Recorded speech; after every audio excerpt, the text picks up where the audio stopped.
Avertissement. Ce documentaire est fait pour un public aguerri. N'hésitez pas à faire une pause si nécessaire.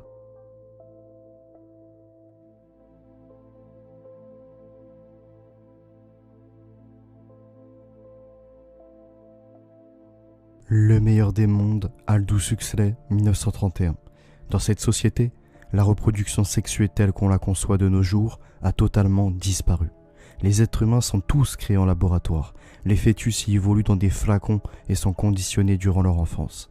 Les humains qui ne vivent pas dans l'état mondial sont parqués dans des réserves sauvages, délimitées par des hautes barrières électrifiées. Elles ont été créées par l'état mondial à cause des conditions climatiques et géologiques peu favorables.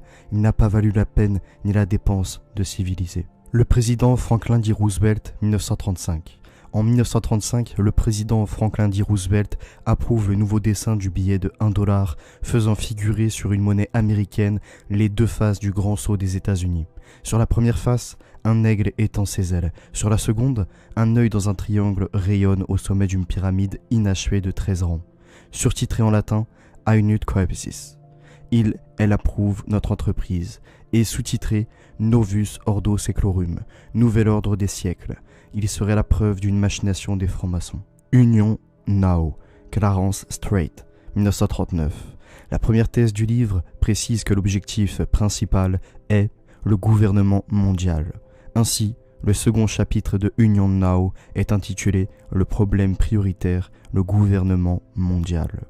The New World Order, H.G. Wells, 1940. Dans The New World Order, Wells a proposé un cadre de fonctionnalisme international qui pourrait guider le monde vers la paix et mettre fin au conflit. Pour atteindre ces objectifs, Wells a affirmé qu'un gouvernement mondial aurait besoin d'être formé pour défendre les droits de l'homme. Ésotérique Psychologie, volume 2, Alice Bay, 1942. Nous sommes préoccupés par un seul sujet, l'inauguration d'un nouvel ordre mondial. Pour ce faire, nous devons reconnaître la situation telle qu'elle est. Nous sommes occupés à former un nouveau parti qui rassemblera dans ses rangs tous les hommes de paix et de bonne volonté, sans intergérer avec leur loyauté et leurs efforts spécifiques, modifiant probablement considérablement leurs méthodes basées sur l'ordre ancien. 1984, George Orwell, 1949. 1984 est communément considéré comme une référence du roman d'anticipation, de la dystopie, voire de la science-fiction en général. La principale figure du roman, Big Brother, est devenue une figure métaphorique du régime policier et totalitaire, de la société de la surveillance ainsi que de la réduction des libertés. La guerre, c'est la paix. La liberté, c'est l'esclavage. L'ignorance, c'est la force. Retour au meilleur des mondes d'Aldous Huxley, 1958. Dans Retour au meilleur des mondes, il conclut que notre monde se mettait à ressembler à celui de son roman. Huxley analysa les causes de cet état de fait et en déduisit que cette évolution était due en grande partie à la surpopulation, ainsi qu'à tous les moyens de contrôle disponibles sur les populations. Il était particulièrement intéressé par les effets de l'usage occasionnel de la drogue ainsi que par les messages subliminaux. Propaganda, Edward Bernays, 2007. La manipulation consciente, intelligente, des opinions et des habitudes organisées des masses joue un rôle important dans une société démocratique. Ceux qui manipulent ce mécanisme social imperceptible forment un gouvernement invisible qui dirige véritablement le pays.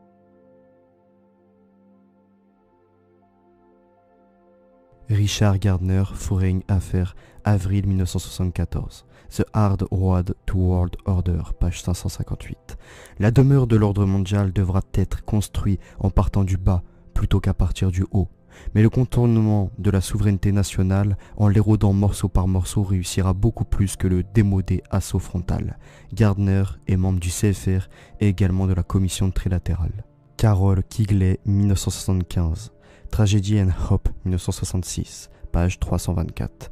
Les puissances du capitalisme financier avaient un plan de grande envergure, rien de moins que de créer un système mondial de contrôle financier dans les mains du secteur privé, capable de dominer le système politique de chaque pays et l'économie mondiale d'un seul tenant. Quigley était consultant au département de la défense des États-Unis. Président George Herbert Walker Bush, 1990. Discours du président américain au Congrès le 11 septembre 1990. Nous nous trouvons aujourd'hui à un moment exceptionnel et extraordinaire. La crise dans le golfe Persique, malgré sa gravité, offre une occasion rare pour s'orienter vers une période historique de coopération. De cette période difficile, notre cinquième objectif, un nouvel ordre mondial, peut voir le jour. Une nouvelle ère, moins menacée par la terreur, plus forte dans la recherche de justice et plus sûre dans la quête de la paix. David Rockefeller, 2006. Mémoire, page 405. Certains croient même que nous faisons partie d'une cabale secrète agissant contre les grands intérêts des États-Unis. Et ils représentent ma famille et moi comme des internationalistes. Ils vont jusqu'à prétendre que nous conspirons avec d'autres capitalistes dans le monde pour construire une structure politique et économique mondiale plus intégrée. Un seul monde, si vous voulez. Si c'est ce dont on m'accuse, je plaide coupable et j'en suis fier. François Hollande, 2008. Alors jamais la nécessité d'un nouvel ordre international n'a paru aussi nécessaire autour de trois principes que nous portons depuis des années. Les socialistes, mais pas simplement les socialistes, tous ceux qui ont une conception multilibérale de l'organisation du monde. Extrait du discours à l'université d'été du PS en 2008. Jacques Attali, 3 mai 2009, pendant la crise de la grippe H1N1. L'histoire nous apprend que l'humanité n'évolue significativement que quand elle a vraiment peur. Une pandémie majeure fera alors surgir, mieux qu'aucun discours humanitaire ou écologique, la prise de conscience de la nécessité d'un altruisme, au moins intéressé. On devra, pour cela, mettre en place une police mondiale, un stockage mondial et donc une fiscalité mondiale. On en viendra alors, beaucoup plus vite que ne l'aurait permis la seule raison économique, à mettre en place les bases d'un véritable gouvernement mondial. Nicolas Sarkozy, 2009. On ira ensemble vers ce nouvel ordre mondial et personne, je dis bien personne, ne pourra s'y opposer, car à travers le monde, les forces au service du changement sont considérablement plus fortes que le conservatisme et les immobilismes. Extrait du discours de Nicolas Sarkozy lors du discours des vœux au corps diplomatique étranger le 16 janvier 2009. Gordon Brown au G20 en 2009. Un nouvel ordre mondial émerge et avec lui nous entrons dans une nouvelle ère de coopération internationale. Javier Solana, 2010. L'Europe peut et doit être, si vous me permettez l'expression, une sorte de laboratoire de ce que pourrait être un gouvernement mondial. Discours à l'École supérieure d'administration et de direction d'entreprise en 2010. José Manuel Barroso, 2012. Les nations souveraines du passé ne peuvent plus résoudre les problèmes du présent, et la communauté elle-même n'est qu'une étape vers le monde organisé du futur. Cette vision fédéraliste et cosmopolitaine est l'une des plus importantes contributions que vous pouvez apporter à un ordre global en cours de réalisation. Discours lors de l'attribution du prix Nobel de la paix à l'Union européenne en 2012. Emmanuel Macron, 26 septembre 2018. À la tribune de l'Assemblée générale des Nations unies, à New York, Emmanuel Macron a rappelé la nécessité de s'attaquer aux causes réelles des déséquilibres mondiaux que sont les inégalités pour pouvoir bâtir un nouvel ordre mondial. Amadou Ba, 24 juin 2020. Amadou Ba, ministre sénégalais des Affaires étrangères, estime que la crise provoquée par la pandémie de Covid-19 impose un repositionnement stratégique de l'Afrique au cœur des relations internationales. Le coronavirus impose une reconfiguration des relations internationales. Frappé de plein fouet par la pandémie, le monde doit redéfinir ses priorités et négocier le pacte qui prévalait depuis plusieurs décennies. Ce nouvel ordre mondial, qui postule un repositionnement de l'Afrique au cœur des relations internationales, n'est pas seulement légitime, il est impératif. Christophe Castaner, 7 novembre 2020. Christophe Castaner a tweeté le message suivant. Aux côtés des députés La République En Marche, je félicite Joe Biden, nouveau président élu des États-Unis. Plus que jamais, l'amitié entre nos deux pays sera un moteur pour construire un ordre mondial plus apaisé et tourné vers la transition écologique.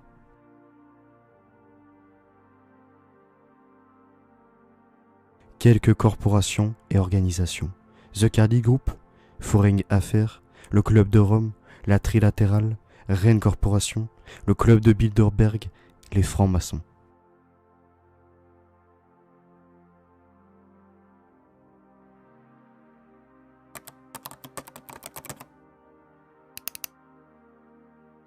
Rudi Reichstadt, fondateur et auteur principal du site Conspiracy Watch, rédacteur en chef de ce dernier.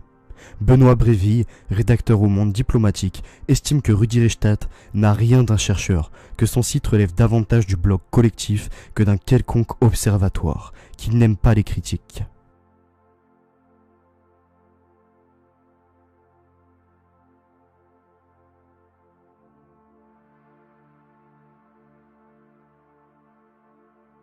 Sondage sur le complotisme, critique de l'étude IFOP Rudi Reichstad de Conspiracy Watch, janvier 2018.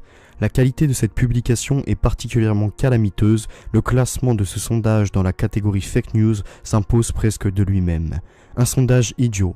Ces sondages mélangent tout et n'importe quoi et n'a aucune valeur scientifique. Une étude qui pose de nombreux problèmes. Plusieurs problèmes méthodologiques. Le problème méthodologique de ce sondage fait qu'il participe à un brouillage des repères. Le nouvel ordre mondial, préconisé par le président George Bush au lendemain de la dissolution du pacte de Varsovie, prévoyait une convergence générale des États vers le libéralisme économique, une mondialisation sous supervision de l'Organisation mondiale du commerce. Il supposait une gouvernance globale sous leadership américain qui permettrait de s'attaquer enfin aux défis transnationaux tels que la prolifération nucléaire, le changement climatique et le terrorisme. La gravité de cette fracture ne sera visible qu'au cours des semaines et des mois à venir et jettera les bases d'un futur nouvel ordre mondial. Face à ces imposteurs intellectuels, que la réinformation commence. Comprendre le nouvel ordre mondial en 10 chapitres.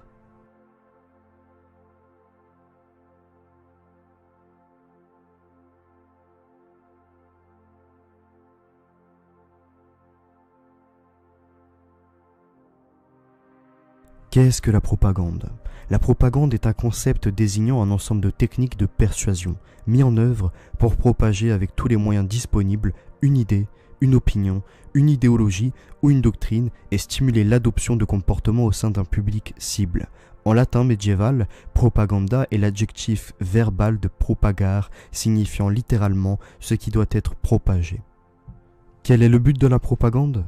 La propagande a en effet connu un extraordinaire développement depuis la Première Guerre mondiale, Première Guerre industrielle, totale, où il était essentiel d'enrôler toute la population. Forger la conviction, parfois jusqu'au fanatisme, est indispensable au bon déroulement de la guerre et à l'acceptation des sacrifices à consentir. La guerre exige de l'argent et des hommes. La propagande doit veiller à ce que l'État ait les deux en suffisance. Seconde Guerre mondiale. Le mouvement s'intensifie avec la Seconde Guerre mondiale. Pour les États totalitaires, la propagande est essentielle pour soumettre la population en empêchant tout esprit critique, afin de mener à bien l'acceptation sans nuance des idées du parti dominant. Première Guerre mondiale. Les États-Unis déclarent la guerre en avril 1917. L'opinion publique y est fortement opposée. Pour la faire changer d'avis, le président Wilson met sur pied la Commission Publique Information, appelée aussi Commission Creel, du nom du journaliste George Creel qui la dirige. Qu'est-ce que la Commission Creel ? Cette commission comprend des journalistes, des intellectuels, des publicistes et est une véritable officine de propagande moderne, éditant et publiant des affiches, des tracts, des caricatures, des films, des articles de presse, dans le but de mobiliser les gens, leur faire partager le point de vue du gouvernement, distiller la haine de l'ennemi. Le succès extraordinaire a incité les entreprises, après la guerre, à faire appel à certains des membres de cette commission, comme Edward Bernays, pour vendre leurs produits. Edward Bernays, Commission Creel. Après avoir été l'attaché de presse du ténor Caruso ou des ballets russes, le New-Yorkais Edward Bernays a participé, aux côtés du président Wilson, à la commission Creel qui permit de retourner l'opinion publique américaine en faveur de l'entrée de la Première Guerre mondiale. Il retourne ensuite régulièrement en Europe, où il passe des vacances avec son oncle Freud, dont les théories sur l'inconscient le fascinent. De retour aux États-Unis, il décide donc de monter sa propre entreprise de propagande au service de l'industrie. Dans les années 1920, Edward Bernays travaille pour l'entreprise Lucky Strike, dont les ventes de cigarettes sont en baisse. Selon son mantra, il va souffler aux gens les rêves avant qu'ils les aient rêvés. À l'époque, une femme qui fume, c'est très mal vu, même dans cette Amérique faite de puritanisme de façade. Or, Bernays sait que les mouvements d'émancipation des femmes ont le vent en poupe aux États-Unis. Il va donc exposer sa théorie, purement psychanalytique. La cigarette est un symbole phallique asseyant la domination des mâles. Le 31 mars 1929, un défilé très couru a lieu à New York. Edward Bernays jette son dévolu sur cet événement et organise son coup. Il réunit plusieurs dizaines de femmes, toutes triées sur le volet, jeunes, jolies, en bonne santé et élégantes, à qui il distribue des paquets de Lucky Strike et attribue un emplacement précis. Il convoque la presse de tout le pays, leur promettant un événement majeur. Le jour J, Tout est en place, les festivités battent leur plein, la foule est dense. Bernays, dissimulé dans la foule, donne un signal convenu. En pleine foule, sous l'œil des photographes de presse, des dizaines de femmes sortent en même temps leur paquet de cigarettes et commencent à fumer. Aux journalistes et aux curieux venus les interroger, elles expliquent que ce sont les Torch of Freedom, en référence à la Statue de la Liberté. Le discours soigneusement calibré par Bernays lui-même. Dans les semaines qui suivirent, des millions de femmes à travers les États-Unis se précipitèrent pour fumer, non par goût ou envie, mais juste pour symboliser leur liberté. Les actionnaires de l'American Tobacco Company touchèrent des dividendes substantiels et Edward Bernays empocha des honoraires conséquents. Edward Bernays considérait que le peuple était incapable de penser et qu'il devait être guidé par une élite. Juste avant la Deuxième Guerre mondiale, un journaliste américain a raconté que l'un de ses livres se trouvait dans la bibliothèque du nazi Joseph Goebbels. Un comble pour cet Américain qui n'a cessé de défendre l'idée que ses pratiques protégeaient la démocratie. Gustave Le Bon, Psychologie des foules.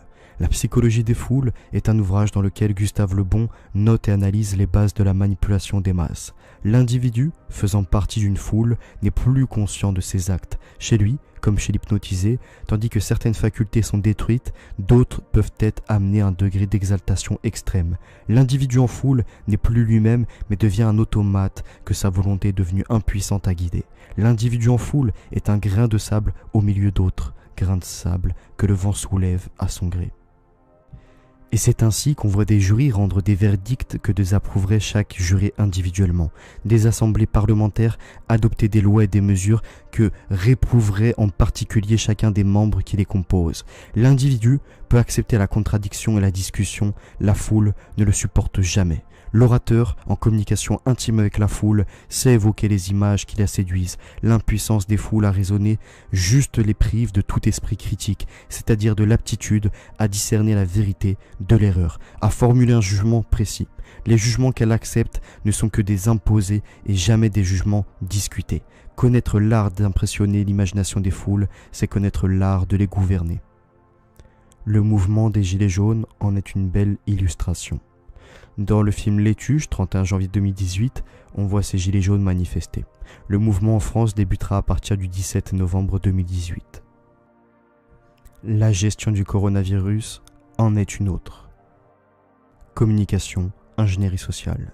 La communication se modernise. Si les affiches restent toujours importantes, le principal impact vient de la télévision où les conseillers en images, les publicitaires, le médium télévisuel imposent une coupe de cheveux, un tailleur, un maintien, une gestuelle destinée à séduire et installer une certaine image de l'homme-femme politique. Le médium télévisuel se contente de vendre son opium.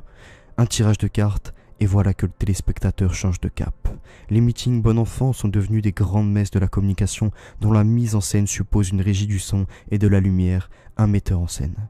Les journalistes ne posent plus des questions importantes, tout est mis en place pour brosser les candidats dans le sens du poil. Enfin, c'est le cas pour les partis étant dans la vision élitiste des corporations. La communication d'État tient parfois de la désinformation. Ainsi en a-t-il été pour les armes de destruction massive qui auraient été détenues par l'Irak en dépit des demandes de la commission de contrôle. C'est le plus grand mensonge de l'histoire de l'espionnage, le plus meurtrier aussi. Une mystification imaginée par un quidam qui a servi de prétexte principal à l'invasion de l'Irak il y a 10 ans. Cette extraordinaire affaire est apparue au grand jour le 5 février 2003 à l'ONU. Ce soir-là, dans un discours resté célèbre, le secrétaire d'État américain, Colin Powell, lançait au monde « Il ne peut faire aucun doute que Saddam Hussein a des armes biologiques et qu'il a la capacité d'en produire rapidement d'autres, en nombre suffisant pour tuer des centaines de milliers de personnes. Comment ? Grâce à des laboratoires mobiles, clandestins qui fabriquent des agents atroces tels la peste, la gangrène gazeuse, la bacille du charbon ou le virus de la variole. Sûr de son fait, le puissant américain ajoute « Nous avons une description de première main de ces installations de la mort ». En cas de guerre, l'État contrôle et encadre strictement les correspondants de guerre qui ne filment et écrivent que sur accréditation, trucage, manipulation, obstruction, tentant de verrouiller le discours officiel. Publicité. La publicité vise à la conviction des masses dans une logique de consommation. Elle tend à éveiller les besoins liés à des désirs inconscients. La société de consommation pousse les gens à acheter des produits dont ils n'ont pas besoin, mais dont ils ont envie, utilisant les sciences cognitives à nouveau à travers le neuromarketing. À la fin du XXe siècle, diverses sociétés commerciales ont soutenu financièrement de nombreux travaux utilisant l'encéphalographie et d'autres outils de neurophysiologie pour développer le marketing grâce à une meilleure compréhension des réponses comportementales inconscientes face à la publicité ou aux programmations télévisuelles par exemple. Neuromarketing. L'utilisation publique du mot neuromarketing semble dater de 2002. D'une part, Smith dans un discours inaugural à l'Institut de gestion Erasmus, et d'autre part, outre-Atlantique dans un communiqué de presse de l'Institut Bright House Institute for Truth Science basé à Atlanta, qui, après avoir testé en IRM les réponses cérébrales de volontaires face à des aliments, publicités, modèles de voitures et d'autres catégories de sujets, annonçait mettre en place une entreprise baptisée Bright House Neurostrategy, utilisant l'IRMF au service de la recherche sur le marketing. Selon l'entreprise, le neuromarketing allait permettre au marketing d'être plus performant, mais aussi permettre de mieux comprendre pourquoi les campagnes utiles contre le tabac, l'alcool ou d'autres drogues par exemple étaient si peu efficaces. En 2004, le directeur exécutif du commercial Alert, un groupe cofondé par Ralph Nader, envoie une lettre aux membres du comité du Sénat américain qui supervise le commerce interétatique, notant que les spécialistes du marketing utilisaient l'IRMF, non pas pour guérir les malades, mais plutôt pour sonder la psyché humaine dans le but de l'influencer. Ils ont rapidement demandé au Bureau fédéral de la protection de la recherche humaine et au Sénat américain d'enquêter sur les recherches de Bright House. Le site web de Bright House Neurostrategy a rapidement été fermé. Le neuromarketing présente deux types d'applications. Première application, celle des connaissances sur le fonctionnement cérébral pour rendre plus efficace la communication quel que soit son format, papier, audiovisuel, etc. Et son but, publicité, information, etc. Ceci vise à améliorer les caractéristiques soit de l'outil, soit de sa diffusion, neuroplanning. Deuxième utilisation, celle d'outils de mesure de l'activité cérébrale, tels l'électroencéphalographie, l'IRM fonctionnel, l'IRM de diffusion, l'imagerie spectroscopique proche infrarouge ou de l'activité physiologique, conductance cutanée, électromyographie, oculométrie, mesures psychophysiques, comme la dilatation pupillaire, etc. Dans une visée marketing, cet outil permettrait par exemple de mesurer les niveaux d'attention et d'émotion générés par un spot de publicité en évitant certaines limites des méthodes dites déclaratives basées sur l'interrogation du consommateur. Manipulation. Utiliser la recherche neuronale dans le but d'influencer les choix des consommateurs est donc comparable à une forme de manipulation mentale plus poussée que les publicités conventionnelles. Et que dire du neuromarketing amoureux avec tous ces débordements ? Certains chercheurs, comme Didier Courbet, ont également porté la critique à deux niveaux. Premièrement, l'utilité concrète du neuromarketing pour les entreprises resterait très limitée. Deuxièmement, le neuromarketing et les organisations commerciales qui l'utilisent cherchent à influencer sans que le citoyen en ait conscience. Les désirs en amont de l'achat cherchent de facto à réduire leur liberté de choix. Or, si les sociétés se veulent démocratiques, les citoyens se doivent d'être informés des tentatives de manipulation, notamment via les médias de masse dont ils font l'objet. L'usage même de neuromarketing devrait donc être soumis à un large débat public et démocratique.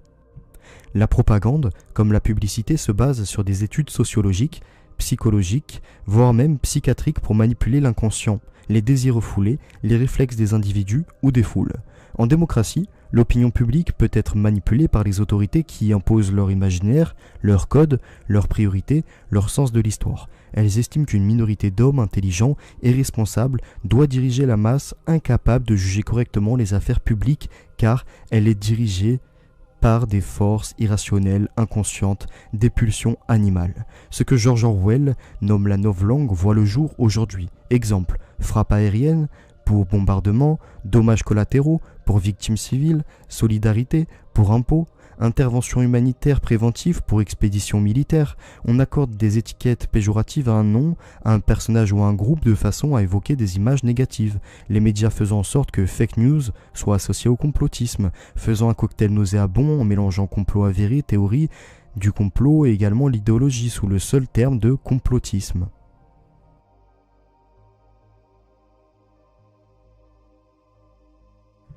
La censure. La censure est la limitation arbitraire ou doctrinale de la liberté d'expression de chacun. Elle passe par l'examen du détenteur d'un pouvoir étatique ou religieux par exemple sur des publications, des pièces de théâtre, des films ou diverses œuvres d'art avant d'en permettre la production et la diffusion au public. Pendant la Révolution française, la Déclaration des droits de l'homme et du citoyen du 26 août 1789 affirme solennellement « Nul ne doit être inquiété pour ses opinions, même religieuses, pourvu que leurs manifestations ne troublent pas l'ordre public établi par la loi. » Article 10 et la libre communication des pensées et des opinions est un des droits les plus précieux de l'homme. Tout citoyen peut parler, écrire, imprimer librement, sauf à répondre de l'abus de cette liberté dans les cas prévus par la loi. Article 11. En d'autres termes, il est possible de sanctionner une publication, mais en aucun cas d'empêcher celle-ci.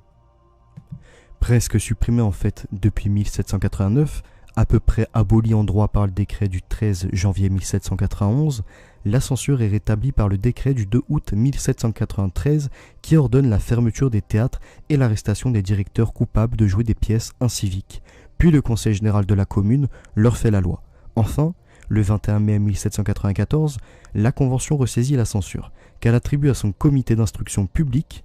Celui-ci prend fort au sérieux ses pouvoirs, morigène, directeur, auteur, et contient le zèle des ultra-révolutionnaires. En 1810, un décret de Napoléon rétablit officiellement la censure, suit une succession de suppressions et de rétablissements de la censure. Les articles ou dessins censurés étaient alors remplacés par des espaces blancs. La censure disparaît officiellement lors de la promulgation de la loi sur la liberté de la presse du 29 juillet 1881. Cette loi confie au système judiciaire l'essentiel du contrôle des informations publiées en France. Ce contrôle s'effectue après diffusion, ce qui limite les abus de pouvoir. La censure n'a jamais été officiellement rétablie en France comme dans les époques passées, sauf en temps de guerre, notamment lors des deux guerres mondiales, avec le retour des espaces blancs dans les pages. Sous le régime de Vichy, on alla plus loin et la censure devint préventive. Ainsi, les directeurs de journaux recevaient-ils de l'autorité compétente des consignes sur les informations à mettre en évidence en première page, à éliminer ou à réduire à l'état d'entrefilet dans les pages les moins lues. Le Canard enchaîné à ses débuts dut se débattre contre la censure en adoptant son ton ironique pour la détourner. De nombreux articles, même anodins, étant censurés. La France est 34e au classement mondial de la liberté de la presse. La loi contre les fake news est déjà à un stade bien avancé. Rebaptisée loi de fiabilité de confiance de l'information, elle est adoptée par le Parlement le 20 novembre et promulguée le 22 décembre 2018. Cela a permis en réalité de mettre les sujets de fausses nouvelles sur la table. Et les médias, avec le sondage sur le complotisme et les Français, pour la Fondation Jean Jaurès, Rudi Reichstadt, étude réalisée les 19 et 20 décembre auprès d'un échantillon de 1000 personnes, les médias titrant partout 8 Français sur 10 complotistes, alors qu'Emmanuel Macron a fait part de son intention de s'attaquer aux fake news. Un sondage IFOP pour la Fondation Jean Jaurès et l'observation Conspiracy Watch montre que 8 Français sur 10 croient au moins une des grandes théories du complot. Pour mener à bien son sondage, l'IFOP a soumis sur Internet un questionnaire à un échantillon de 1252 personnes dont il a testé les réponses à plusieurs théories complotistes. Déjà, un panel de 1252 personnes n'est vraiment pas représentatif d'une population de 67 millions d'habitants. Ensuite, le cocktail est le suivant. Les vaccins, le sida, l'État islamique, les sociétés secrètes, le nouvel ordre mondial, les chemtrails, l'usage d'armes climatiques, l'assassinat du président Kennedy, la Terre plate. Alors je tenais à vous faire un petit rappel sur les propriétaires des principaux instituts de sondage qui sévissent en France: CSA, groupe Bolloré, BVA, groupe Bolloré et Rothschild, IFOP, en partie par l'ex-présidente du MEDEF, Ipsos, Pinot et Fidelity, un fonds d'investissement US, Sopre, Fidelity, et ce Rudi Reichstadt, imposteur intellectuel, vient dans son sondage datant du 19 et 20 décembre 2017, publié début janvier 2018, associer les sondés complotistes avec leur appartenance au parti de Mélenchon et de Le Pen. Pourtant, le 23 janvier 2018, il fait rediffuser un de ses documentaires sur France 3 intitulé « Complotisme, les alibis de la terreur », où il explique que le complotisme est le premier palier au radicalisme. Le Figaro titre son article « Quand complotisme rime avec djihadisme ». Le documentaire choque. Georges Benayou et Rudi Reichstadt sont les auteurs de ce torchon. Donc pour Rudi, selon son humeur, un coup le complotisme est lié à des politiques comme Le Pen et Mélenchon, puis dans le même temps, il se contredit en disant que c'est un palier vers le radicalisme du djihadisme, c'est le grand écart là. La neutralité du net, ou neutralité de réseau, est un principe devant garantir l'égalité de traitement de tous les flux de données sur Internet. Ce principe exclut par exemple toute discrimination positive ou négative à l'égard de la source, de la destination ou du contenu de l'information transmise sur le réseau. La neutralité du net exclut toute discrimination à l'égard de la source, de la destination ou du contenu de l'information transmise sur le réseau. Ainsi, ce principe garantit que tous les utilisateurs ne feront face à aucune gestion du trafic Internet qui aurait pour effet de limiter ou améliorer leur accès aux applications et services distribués sur le réseau. Les fournisseurs d'accès Internet sont généralement des sociétés commerciales privées attendant un rapide retour sur investissement. Ils sont aussi souvent producteurs de contenu, sites Internet, vente en ligne, fourniture de services vidéo à la demande, etc. Sans une neutralité du net encadrant leurs pratiques, leur tendance naturelle serait de privilégier les utilisateurs de leur propre sites et services, voire d'introduire des priorités selon les formules tarifaires de leurs abonnés. Le fournisseur d'accès serait un roi sans garde-fou. Le 11 juin 2018 marque l'entrée en vigueur de la décision de la Commission fédérale des communications mettant fin à la neutralité du réseau aux États-Unis. En septembre 2018, l'État de la Californie rétablit ce principe fondateur d'Internet. L'administration fédérale de Donald Trump lance des poursuites judiciaires contre cette nouvelle loi protégeant la neutralité du net. D'autres États américains prévoient d'instaurer des règles de protection de la neutralité du net malgré l'interdiction de la FCC datant de juin. En avril 2019, la Chambre des représentants vote le Save the Internet Act afin de rétablir le principe de neutralité du net aboli en juin 2018. La Maison-Blanche menace de mettre son veto si ce projet de loi était approuvé par le Sénat. En France, la loi numéro 2016-1321 du 7 octobre 2016 pour une république numérique qui transpose le règlement européen 2015-2020 du 25 novembre 2015 établissant des mesures relatives à l'accès à un Internet ouvert confie l'ARCEP la mission de protéger la neutralité de l'Internet. Article loi 31-1 du Code des postes et des communications électroniques.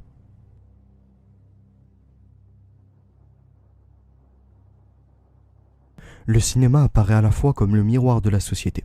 Il la reflète, il la met en scène, il en livre une représentation. Et à la fois, comme son éponge, il s'en imprègne et il n'est finalement que le produit des représentations sociales, des luttes, des rapports sociaux en cours. Le film peut être le réceptacle et en même temps le diffuseur des représentations, des fantasmes, des tabous d'une époque. Le film donne à voir une image censée être véridique et plus saisissante qu'une photo. Hitler l'a très bien compris dans Mein Kampf, l'art de la propagande consiste à être capable d'éveiller l'imagination publique en faisant appel aux sentiments des gens, en trouvant des formules psychologiquement appropriées qui attirent l'attention des masses et toucheront les cœurs. L'image, sous toutes ses formes jusqu'au film, a encore plus de pouvoir sous ce rapport.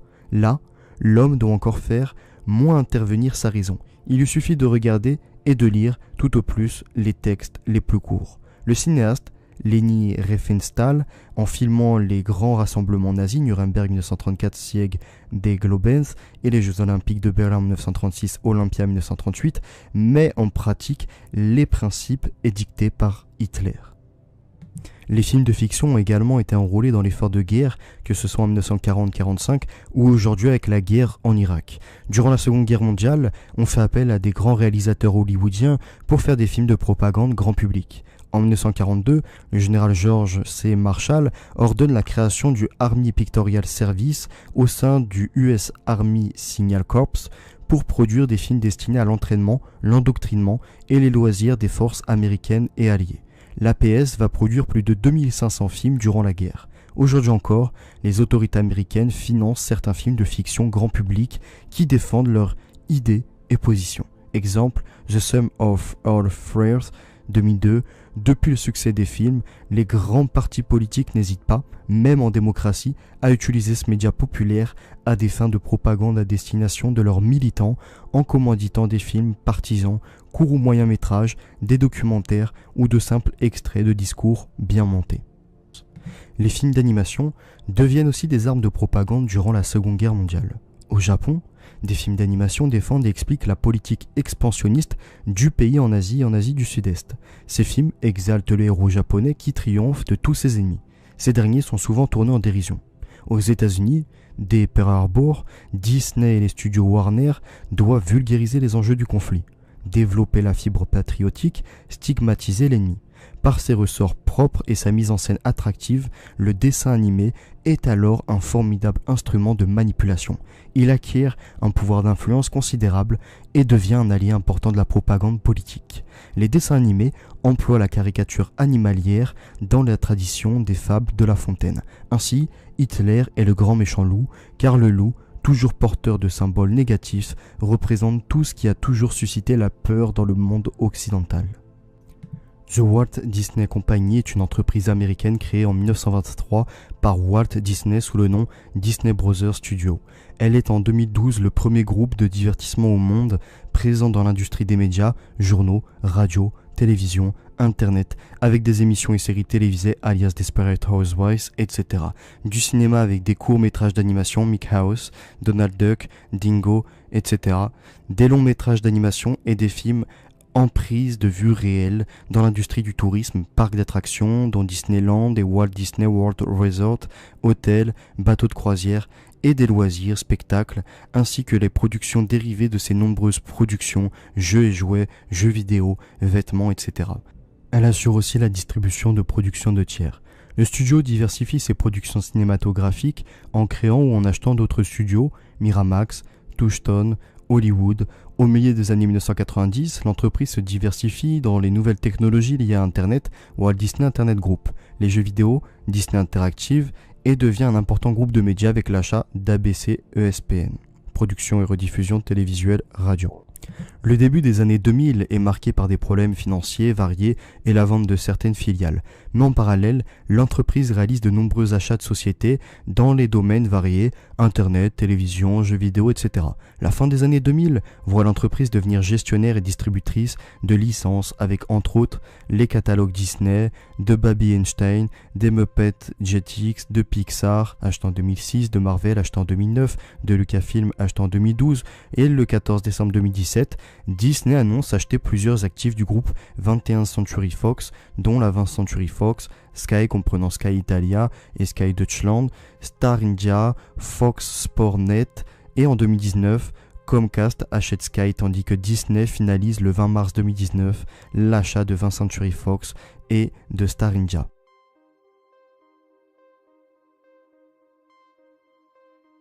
Quasiment tout le monde a vu un Disney étant enfant ou avec son enfant. On se dit que mettre un film Disney est sans danger pour nos enfants, que les histoires transmettent des bons messages, que c'est adapté pour leur âge. Tous les enfants connaissent Disney. Certains sont fans des films Pixar, Cars, Toy Story, Ratatouille ou encore des Indestructibles du monde de Nemo. Nos enfants subissent le marketing, les publicités, etc. afin de consommer ce type de contenu et les dérivés qui vont avec. Certains n'ont même pas le temps d'être en face des publicités que leurs parents instinctivement ont trouvé bon de leur faire visionner ce genre de film animé. Mais cela est dangereux. Les films Disney transmettent des idées sataniques, des messages subliminaux, francs-maçons, pour mieux endoctriner et conditionner nos enfants, afin de faciliter leur objectif de manipulation. Cela fait des décennies que ça dure. Les films Disney ont bercé l'enfance et l'adolescence de millions d'enfants avec Blanche-Neige et les 7 nains, Cendrillon, La Belle et la Bête, Aladdin. Tous ces films en réalité sont malsains et nous pouvons nous en rendre compte bien plus tard. Disney est un véritable empire satanique qui s'immisce dans nos foyers pour le détruire. Faire en sorte que les enfants délaissent leur famille, s'attachent à la magie plutôt qu'au monde réel. Walt Disney est un monde maléfique et le satanisme est intégré dans presque tous les films de cette production. Toute la production de Disney est conçue pour endoctriner les enfants. Derrière les belles images et les belles histoires se cachent en réalité des messages démoniaques, des messages subliminaux, certains agissant sur le subconscient. Tout est pensé pour entraîner nos enfants vers le satanisme avec les risques que cela comporte. Mal-être, dépression, perte de repères, rébellion, mépris des autres, fascination pour le morbide, la violence, le suicide. La première chose est de jouer sur son subconscient, de l'emmener à détester un monde réel, empli de méchants, de mauvaises choses pour un monde magique, un monde qui existe à travers le virtuel et à travers leur magie ou par la pratique du satanisme, la magie. Il suffit d'observer leur logo, remarquez le W qui cache un 6, dans le I il y a un 6 et dans le Y se trouve un 6. Le nombre de la marque de la bête est 666. Il se lit à l'inverse aussi, dans le W qui cache un 6, dans le D se cache un 6 et dans le S se trouve un 6. C'est ici la sagesse que celui qui a de l'intelligence calcule le nombre de la bête, car c'est un nombre d'hommes, et son nombre est 666. Jean, Apocalypse, chapitre 13, verset 18. Dès le début, on nous annonce la couleur, et beaucoup restent aveugles devant ce qui est évident. Certains Disney contiennent des messages racistes ou sexuels. Vous vous souvenez de Fantasia? Dans sa version originale, un centaure femelle se fait récurer les sabots par un esclave noir avec des grosses lèvres et des cheveux crépus. Ce n'est qu'en 1960 que la scène est coupée au montage. Que dit Disney? La compagnie nie les faits.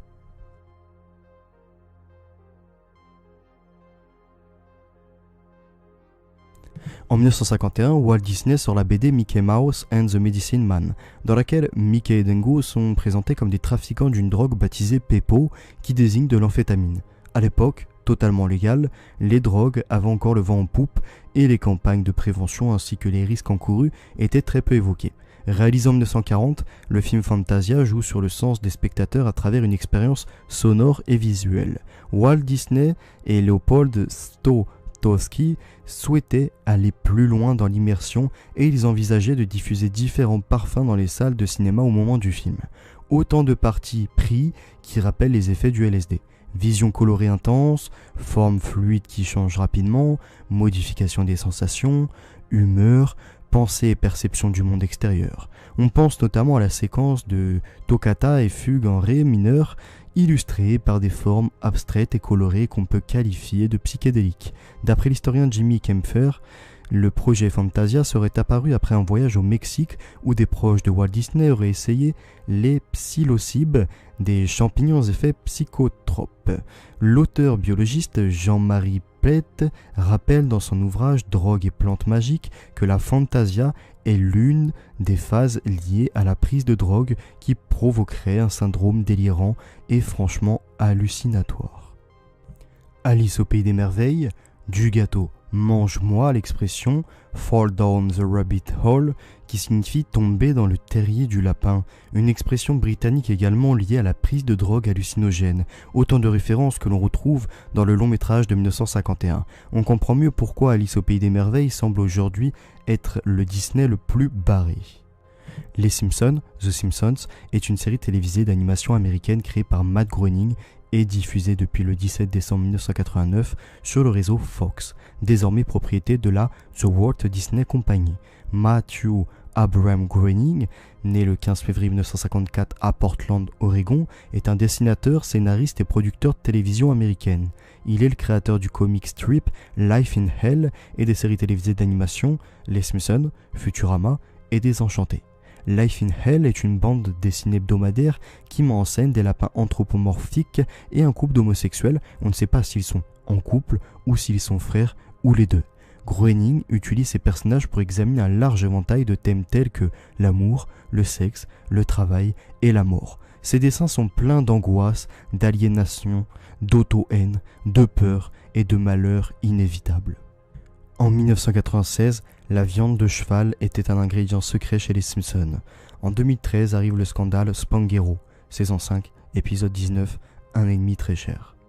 En 1995, la collègue bibliothécaire de Lisa est en réalité un robot.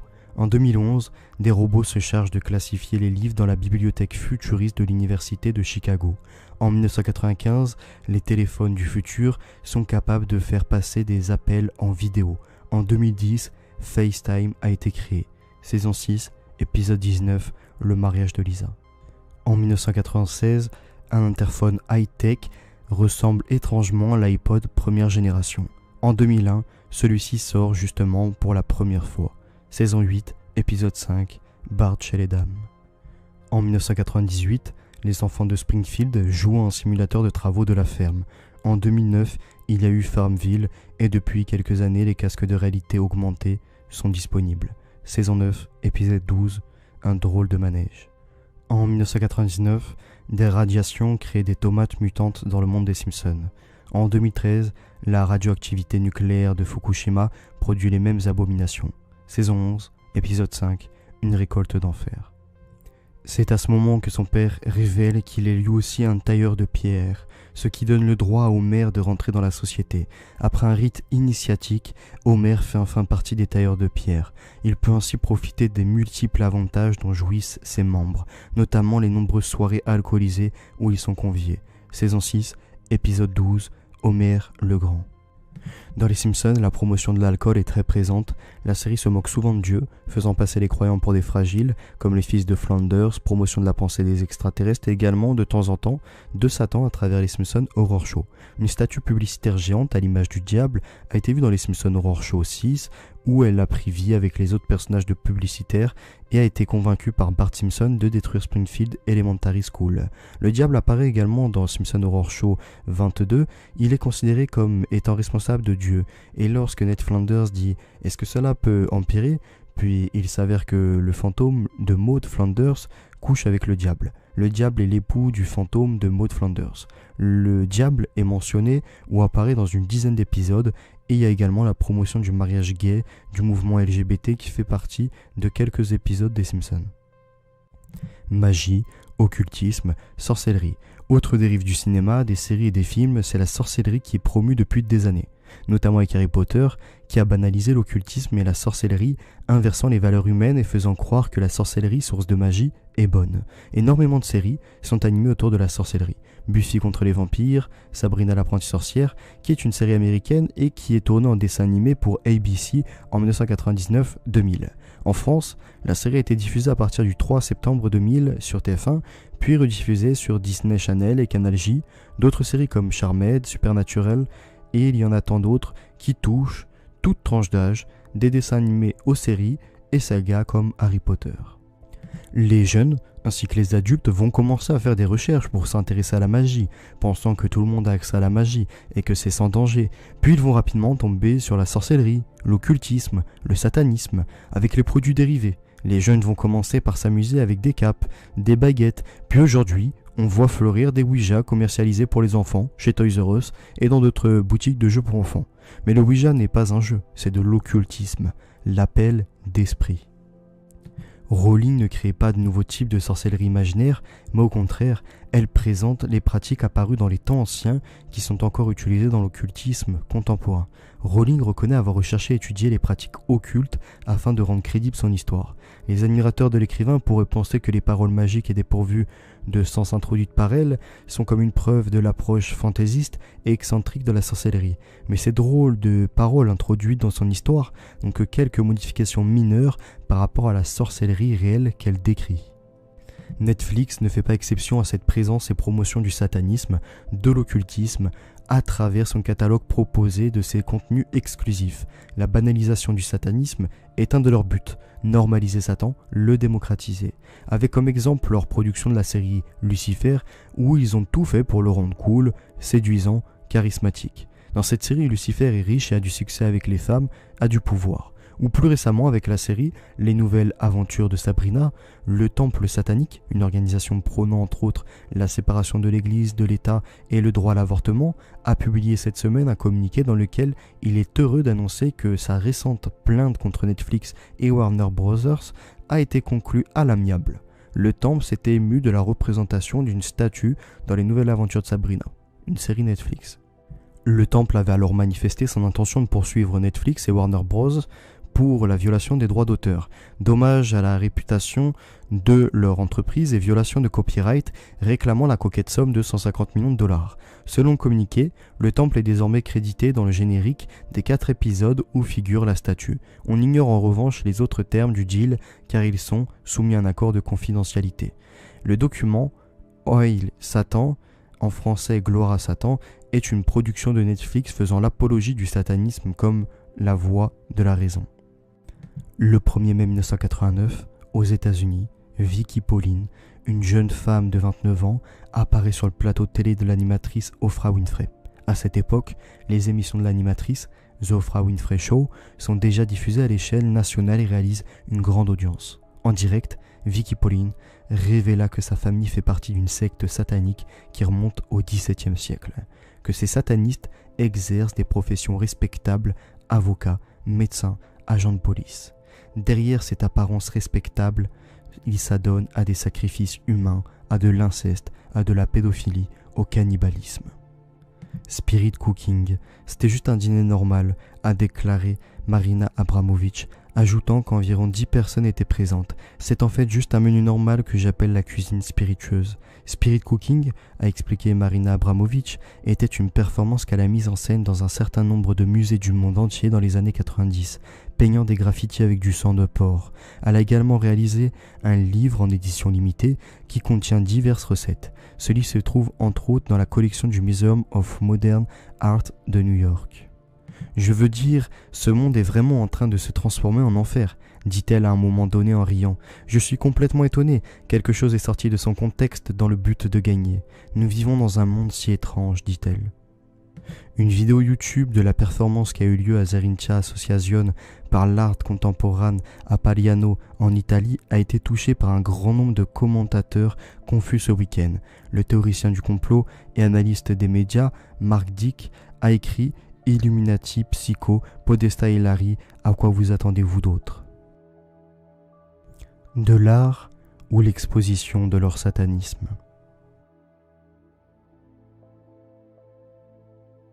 En bas à droite, vous avez Marina Abramović posant avec Lord Jacob Rothschild devant Satan convoquant ses légions. Hollywood. L'industrie cinématographique hollywoodienne comprend 3 pôles. New York, sphère financière, Hollywood, production, création, réalisation, et Washington, instance de protection et de surveillance. L'accord entre Hollywood et le ministère de la Défense repose sur un accord. Les producteurs peuvent disposer de tout le matériel nécessaire, porte-avions, sous-marins, images d'archives, conseils techniques, à condition que les films magnifient l'armée, exaltent l'héroïsme, le patriotisme, la camaraderie, et incitent ainsi insidieusement à s'y enrôler. Dès 1950, le Pentagone ouvre même un bureau de liaison au cœur même d'Hollywood pour chaque armée, terre, air, mer. Il détecte les projets intéressants et surveille de près ceux qui peuvent être dangereux et donne son accord pour l'utilisation de ressources du Pentagone ou de l'administration américaine. Puis, la collaboration devient plus difficile pendant la guerre du Vietnam, vaste sujet à controverse. Hollywood et le Pentagone se rapprochent à nouveau dans les années 80 au travers du symbolisme Top Gun.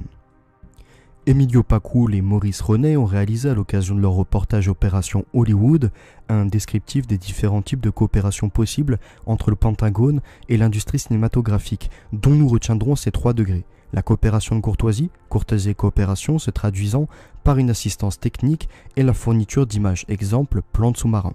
L'ombre d'un soupçon bénéficia de ce type de coopération. La coopération matérielle, limited coopération, permettant sous la mise à disposition de certains sites de l'armée pour le tournage ainsi qu'un nombre réduit de personnel. Ce fut le cas pour la Tour Infernale par exemple. Et la coopération totale, full coopération, assurant en supplément la mise à disposition de personnel, du contingent et de matériel utilisé pour le jour le plus long ou encore les bérets verts. La condition préalable à toute collaboration avec le Pentagone est l'autocensure. Éviter les sujets sensibles, exemple mutinerie, l'exécution d'un officier par un autre officier de l'armée, afin de ne pas être classé dans les showstoppers, qui se voient refuser toute aide de la part du Pentagone, et respecter les 4 critères de sélection d'un film. Continuer à améliorer la perception par le public de l'armée et du département de la Défense, soutenir l'effort de recrutement et de mobilisation de forces armées, être authentique dans la représentation des personnes, lieux, opérations militaires ou événements historiques, quitte à parfois s'arranger avec l'histoire afin de laisser une image toujours positive et légitime des actions du pouvoir de l'armée comme la défense. En ce qui concerne les fictions, il faudra veiller au réalisme de la représentation. La CIA a parrainé officiellement des films, fournit des consultants qui ajustent le scénario et conseille le producteur. Mais si le Pentagone dispose d'un code précis permettant de réglementer sa collaboration avec Hollywood, que cela soit pour des films ou des séries télévisées, la CIA ne dispose pas des mêmes outils ni des mêmes règles. Le lien est discret et se traduit par exemple par la présence du directeur de la CIA, George Tenet, et du responsable de la sécurité nationale, Condoleezza Rice, à des premières de films ou encore à des citations dans le dossier de presse. Exemple, Chas Brandon, conseiller de la CIA à la représentation d'un film. Les relations entre la CIA et Hollywood se poursuivent à présent, en montrant la CIA sous un nouveau jour, avec les séries télévisées notamment Alias, The Agency, Threat, Matrix, Comme la CIA, le FBI et la NSA apparaissent de plus en plus associés aux films et séries, notamment à partir de 1985. Extrait de l'article de l'Express du 5 juillet 2004. Hollywood, combien de divisions?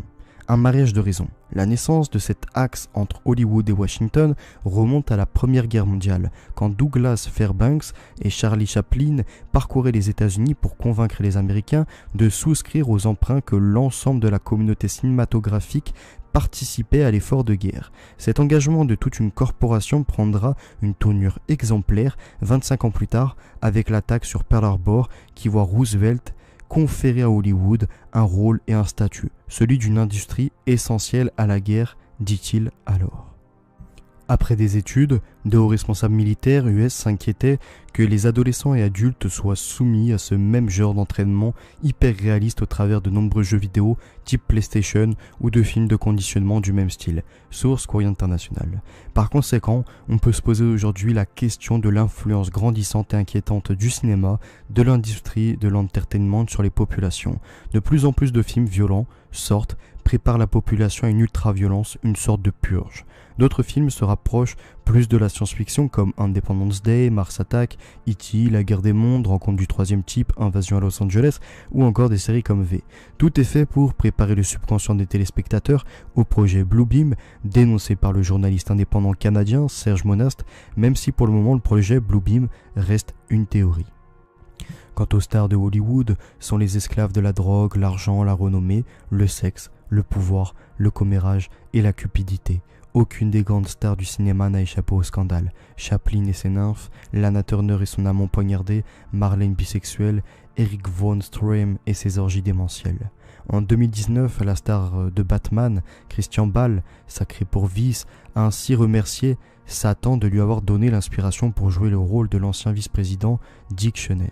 L'affaire Harvey Weinstein est la révélation publique de harcèlement et d'agression sexuelle commis par Harvey Weinstein, personnalité influente de l'industrie du cinéma américain. En octobre 2017, le New York Times et le New Yorker rapportent qu'une douzaine de femmes accusent Harvey Weinstein, un producteur de cinéma américain renommé, de harcèlement sexuel, agression sexuelle ou viol. À la suite de ces accusations, de nombreuses autres personnalités féminines de l'industrie du cinéma accusent Weinstein de faits similaires. Weinstein dément avoir eu des relations sexuelles non consenties.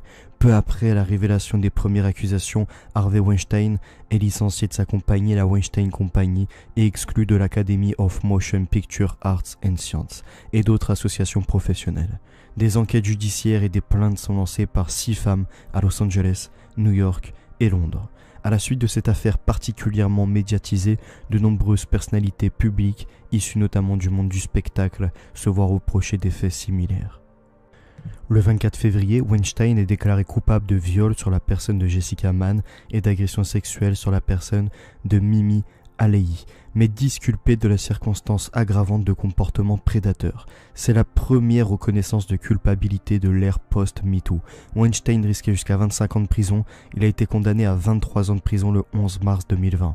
Le juge James Burke a motivé son choix par l'absence totale de remords de l'accusé, la gravité de ses crimes et la nécessité de dissuader de commettre ce type de crime. Pédo Hollywood. Sabo est un artiste qui a piraté des panneaux publicitaires, les recouvrant de grandes voiles cramoisies portant des slogans crus et sans équivoque. Pour réussir son coup, le 28 février 2018, au matin, l'artiste a fait appel à une équipe de 6 personnes chargées de déplier et de fixer les toiles de 15 mètres sur 4. À la manière de la mère éplorée qu'incarne Frances McDormand dans le film, Sabo a pris soin de disposer ces 3 voiles à quelques centaines de mètres les unes des autres pour qu'elles soient toutes visibles dans un périmètre restreint. On était tous au courant, mais il n'y a pas eu d'arrestation. Et l'Oscar du pire pédophile est attribué à « Donnez des noms sur scène ou fermez vos gueules ». À quelques jours des Oscars 2018, des panneaux publicitaires rouges vifs ont fait leur apparition à Hollywood, rappelant forcément l'un des favoris de la cérémonie annuelle, Three Billboards. Les panneaux de la vengeance sur les hauteurs de Los Angeles et pour dénoncer la pédophilie à Hollywood. Corey Feldman va-t-il réussir à lever le voile sur un scandale sexuel qui pèse sur Hollywood depuis des décennies ? C'est en tout cas bien parti, maintenant que de nouvelles preuves viennent confirmer les déclarations de longue date du comédien. Celui-ci a affirmé depuis longtemps qu'un réseau pédophile sévit à Hollywood, depuis longtemps. et que lui et de nombreux comédiens de sa génération en avaient été victimes. Alors qu'il affirmait que la police de Santa Barbara possédait des preuves, les responsables démentaient jusque-là la chose. Jusque-là, effectivement, puisqu'aujourd'hui, il semblerait que les pièces à conviction évoquées par Corey Feldman aient été retrouvées. C'est en tout cas ce qu'a affirmé le porte-parole du bureau du shérif de Santa Barbara à USA Today. Apparemment, la déposition de Corey Feldman datant de 1993 se serait perdue au milieu d'une enquête qui entourait Michael Jackson à l'époque. C'est en tout cas ce qu'indique le communiqué. Suite aux récentes requêtes sur l'entretien du bureau du shérif avec M. Feldman en 1993, le bureau du shérif du comté de Santa Barbara a procédé à un examen supplémentaire des articles stockés dans le cadre de l'enquête Michael Jackson. Peut-on lire dans le communiqué: dans un conteneur qui comprenait les rapports originaux de l'enquête, le bureau du shérif a trouvé des copies de travail des enregistrements audio réalisés pendant l'enquête. Une copie de l'interview de M. Feldman a été retrouvée. L'enregistrement va être mis au service de police de Los Angeles. Voilà qui pourrait faire beaucoup de bruit dans une industrie déjà secouée par l'affaire Weinstein. Après le viol et le harcèlement dénoncés par de nombreuses comédiennes, le témoignage de Corey Feldman, qui cite visiblement nommément les coupables, pourrait faire tomber quelques têtes et pas des moindres. La télévision a également pris une place grandissante depuis la Seconde Guerre mondiale. C'est surtout avec la guerre du Vietnam, où la télévision a fait entrer la guerre dans tous les foyers, que les autorités politiques et militaires ont compris l'importance de ce nouveau médium, la nécessité de le contrôler et de gagner cette guerre psychologique. Pour empêcher les journalistes de filmer n'importe quoi, il faut les incorporer dans des corps d'armée qui les canalisent et dont ils finissent par partager la vision des événements. On en arrive alors à la guerre filmée en direct, à l'heure des grands journaux télévisés américains, comme en Somalie, en 1993, où finalement, on ne voit plus aucun cadavre. Une guerre propre donc. Parfois, la TV ne montre que des victimes, amis, pour éveiller la compassion, mais surtout pas de morts ennemis, pour ne pas évoquer la puissance destructrice de l'armement de son propre camp, pour alimenter l'idée d'une guerre sans dégâts collatéraux. Aujourd'hui, certaines grandes chaînes d'information émettent 24 heures sur 24, projetant parfois en boucle les mêmes images. Ce procédé force les journaux écrits à éditer des suppléments illustrés pour tenter de rattraper leur audience. La concurrence au niveau de l'image est féroce et chaque média veut gagner cette bataille. Le cinéma dépend d'un choix, d'y aller ou non, d'un effort, changer de lieu, s'habiller, permet une convivialité entre amis. Il permet de prendre du recul et de différencier le réel et le virtuel, du cinéma par un lieu propre, la salle de projection, l'extinction des lumières et son rallumage en début et fin de séance. La télévision fonctionne comme le côlon dévastateur de notre intérieur, de notre appartement comme de notre personne, en occupant le temps du téléspectateur.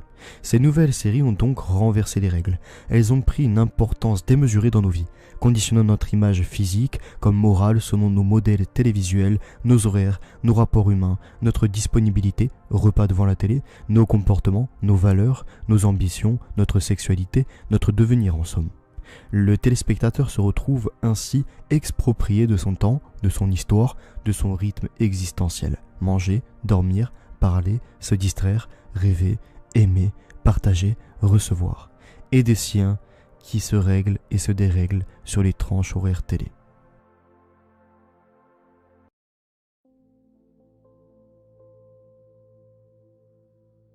Messages subliminaux. On a observé un peu plus tôt les messages subliminaux cachés dans les films Disney, la série Les Simpsons. Maintenant, on va entrer un peu plus au cœur du sujet de ces messages agissant sur le subconscient. Dans son étude, le père Regimbal fait une rapide généalogie du rock'n'roll depuis l'époque d'Elvis Presley, au cœur des années 50 jusque vers le début des années 80. Dans un deuxième temps, l'auteur met en évidence l'existence de ce qu'il intitule les messages subliminaux, dont plusieurs groupes usent fréquemment dans les enregistrements de leurs différents albums. Ces groupes sont les suivants: Led Zeppelin, Rolling Stone, Styx, The Who, Beatles, Queen, Hello, Rush, The Dead Kennedys, Alice Cooper et le groupe Black Sabbath, Eagles, Pink Floyd, Santana, Black Hawk, Arkansas, etc., etc.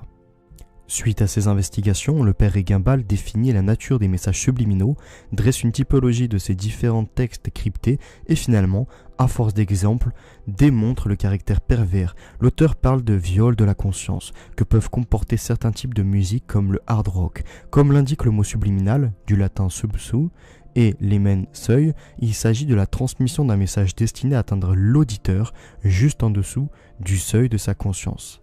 Pareil, message échappe à l'oreille, aux yeux, au sens externe et pénètre dans le subconscient profond de l'auditeur, lequel est totalement sans défense contre cette forme d'agression. Dans le rock'n'roll, les messages transmis d'une façon subliminale ont un contenu très varié. La perversion sexuelle sous toutes ses formes, l'appel à la révolte contre l'ordre établi, la suggestion au suicide, l'incitation à la violence et au meurtre, la consécration à Satan. Le phénomène évoqué concerne les années 70-80. N'a que peu de rapport avec celui qui est présent depuis les années 90. Les messages subliminaux dont étaient affectés un nombre important de chansons de type hard rock des années 80 ont aujourd'hui quasiment disparu et sont en revanche supplantés par d'innombrables affirmations clairement satanistes. Finalement, face à une censure quasi inexistante en la matière, les allusions naguère implicites ont laissé place aux invocations résolument explicites. Le réalisme des expressions, le caractère ouvertement blasphématoire des intentions ont succédé à ce qui déjà constituait un viol de la conscience et une atteinte flagrante à la liberté religieuse. Les messages subliminaux sont parmi les éléments qui attirent le plus l'attention dans la publicité, la télévision, le cinéma et l'art en général. Un message subliminal est un message ou un signal conçu pour être perçu en dessous, du seuil minal de conscience. Le message subliminal peut être un message intégré dans une chanson, inaudible pour l'esprit conscient mais compréhensible pour l'inconscient. Il s'agit aussi d'images diffusées si brièvement, durant par exemple 1/10 de seconde, qu'elles passent inaperçues à la conscience tout en étant perçues inconsciemment.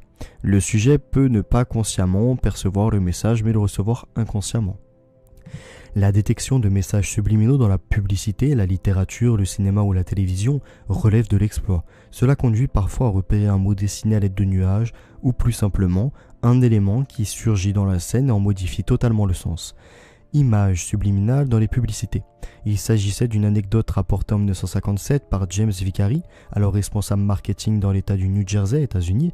Ce dernier affirmait que grâce à l'insertion d'images subliminales telles que « buvez du Coca-Cola » ou « mangez du popcorn », les ventes avaient augmenté de 18% pour le Coca-Cola et de 50% pour le popcorn. Cependant, Vicary a avoué avoir inventé ces données et depuis, ces résultats n'ont jamais été répliqués. Il a été prouvé de manière expérimentale que la présentation subliminale de messages publicitaires n'aurait des impacts que dans des conditions très limitées. En cinéma, 24 images défilent par seconde.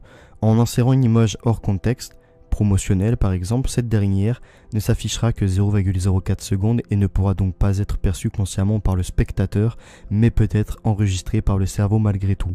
Des études montrant notamment qu'un stimulus subliminal peut attirer l'attention. La technique est évoquée et mise en œuvre dans la fiction du film Fight Club de David Fincher. En effet, le personnage de Tyler Durden, incarné par Brad Pitt, apparaît furtivement à 4 reprises au début du film, à 3 minutes 57, 6 minutes 04, 7 minutes 15 et 12 minutes 06. De même, la dernière image du film, 2h10 40 secondes, est constituée d'une image subliminale. Il s'agit, comme dans le film Persoa d'Igmar Bergman, d'un pénis en référence au fait que Tyler lui-même insère des images subliminales obscènes dans les films pour la famille qu'il projette.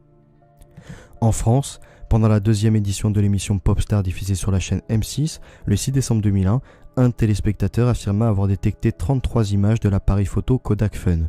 Le Conseil supérieur de l'audiovisuel, CSA, a mené une enquête au terme de laquelle elle a estimé plausible l'inadvertance de cette insertion. Le CSA rapporte que sur cette même chaîne, le 29 mai 2003, une image subliminale représentant le logo de Freedent White a été insérée dans le générique de parrainage de l'émission Caméra Café et avant le début de la fiction.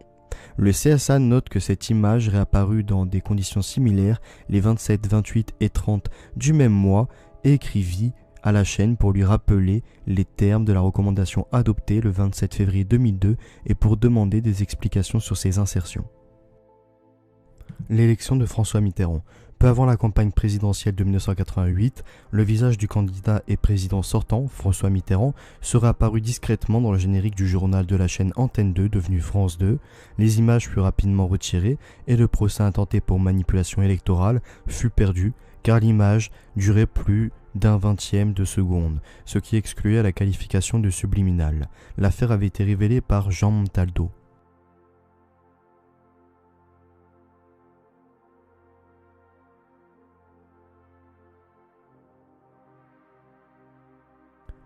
Messages subliminaux et musique. Lady Gaga. Les vidéos et performances de Lady Gaga sont extrêmement symboliques et remplies de messages subliminaux visibles. Bad Romance décrit le fonctionnement interne, sombre et rituel de l'industrie du divertissement en représentant Lady Gaga comme une esclave sexuelle. En 2012, la police d'Indonésie, pays musulman le plus peuplé de la planète, a interdit de concert à Jakarta Lady Gaga, diva trash de la pop et militante des droits des homosexuels, après des plaintes d'islamistes qualifiant l'américaine de satanique. Nous sommes très contents que la police ait empêché cette destructrice de la foi de venir dans ce pays, a déclaré à l'AFP le président du Front, Habib Salim Al-Tas, peu après l'annonce de l'interdiction. Nous sommes bien entendu en opposition avec elle, elle ne porte que des culottes et un soutien-gorge, elle est très dangereuse pour les jeunes générations. Elle a elle-même dit qu'elle était le messager du diable, a-t-il ajouté. Dans les clips de Lady Gaga, il y a des références au programme de contrôle de mental MKUltra de la CIA, Metropolis de Fritz Lang, L'œil d'Horus et le bouc Baphomet. Lady Gaga, en voyage à Londres, la jeune chanteuse aurait pris un bain de sang puis aurait laissé des traces de sang dans une des chambres de l'hôtel.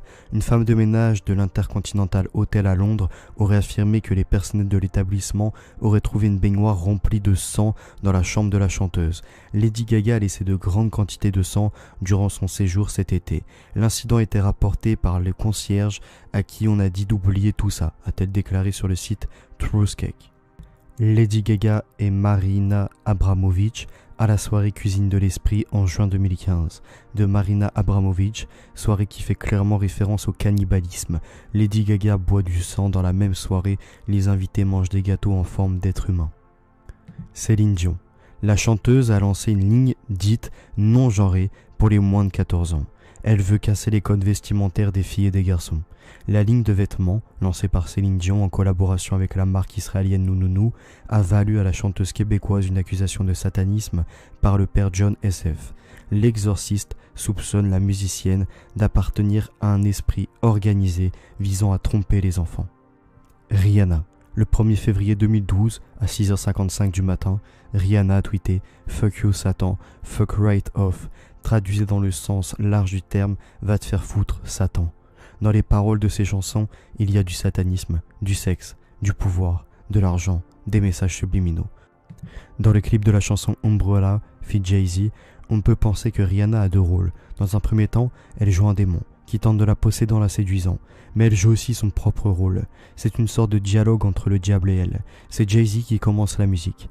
Jay-Z joue le rôle d'une personne qui a toujours été sous la protection du diable et qui est comme possédée. Dans son clip, elle est sur une chaise à cornes et a des griffes. Ses danseurs font comme s'ils étaient possédés. Dans un autre clip, S&M, Rihanna tient un bloc-notes sur lequel on peut lire « Rihanna the Princess of Illuminati ». Toutes les performances de Rihanna sont pleines de signes des Illuminati, l'œil, la pyramide, la sexualisation. Beyoncé. La chanteuse dit que Sasha Fierce est née pendant le tournage de son succès de 2003, Crazy in Love. Dans une interview avec le magazine People, Beyoncé affirme que son alter ego est strictement pour la scène, avec le rédacteur de l'article qui décrit Sasha Fierce comme l'alter ego sensuel et agressif de la chanteuse. À la plus tard dit à MTV, Sasha Fierce est amusante, la plus sensuelle, la plus agressive, le côté le plus franc et le côté encore plus glamour qui sort quand je travaille et quand je suis sur scène. Plus tard, interviewée par le magazine Marie-Claire, elle révèle qu'elle se sent possédée par son alter ego sur scène. J'ai créé un alter ego. Ce que je fais quand je suis sur scène, je ne le ferai jamais normalement. Je révèle des choses sur moi-même que je ne ferai pas dans une interview. J'ai des expériences hors de mon corps sur scène. Si je me suis coupé les jambes, si je tombe, je ne l'ai même pas senti. Je suis tellement sans peur que je ne suis pas consciente de mon visage ou de mon corps. Elle a fait une chanson sur des sextapes, vidéophones, qui fait des jeux de mots sur le pénis de son mari Ego, qui a fait une chanson entière pour dire à quel point elle était la meilleure que tout le monde sur tous les points. Diva, Single Ladies est l'un des clips qui a le plus de messages subliminaux avec Bad Romance de Lady Gaga, Run This Town de Jay-Z, Rihanna et Kanye West. Il critique Dieu et rend hommage à Lucifer. Il montre la confrontation de la lumière et des ténèbres. Le décor est en noir et blanc. En 2020, Beyoncé remix Savage de Megan Thee Stallion et fait référence à son intention de rejoindre la plateforme d'adhésion populaire OnlyFans. Ips TikTok quand je danse. À cette heure du démon, elle pourrait lancer un OnlyFans. rappe-t-elle lors de son deuxième couplet. On reviendra sur OnlyFans plus tard. Katy Perry, dans son clip Dark Horse, apparaît sous les traits de Cléopâtre, au pied d'un palais égyptien de carton-pâte. La jeune femme, rebaptisée Katy Patra, pour l'occasion foudroie tous ceux qui n'auraient pas l'heure de lui plaire. Vient le tour d'un prétendant bling-bling recouvert de bijoux qui tente de la séduire, la belle à coups de gros diamants. Petit détail, il porte autour du cou une chaîne avec le mot Allah écrit en arabe. Là, le jeune homme finit en poussière et son pendentif aussi par la même occasion. C'est là que le bas blesse. L'action n'a beau durer que quelques secondes, elle n'a pas échappé à la vigilance de certains, car l'islam considère la destruction du nom de Dieu comme un blasphème.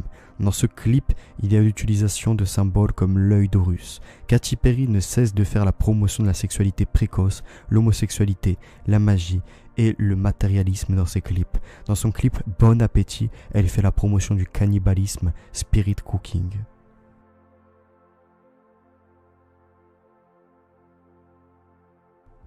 Imposture du rap. Le rap nous vient des ghettos aux États-Unis. Le mot rap est composé de 3 lettres, R, A, P, qui réfèrent Rhythm and Poetry, rythme et poésie en anglais. Mais le mot rap vient aussi du verbe anglais to rap, qui signifie parler, baratiner, tchatcher. Le mot rap sera aussi le single de Rage Against the Police. Les années 80 sont celles de l'explosion du rap. Il s'agit d'une véritable musique populaire de rue qui développe ses propres thèmes.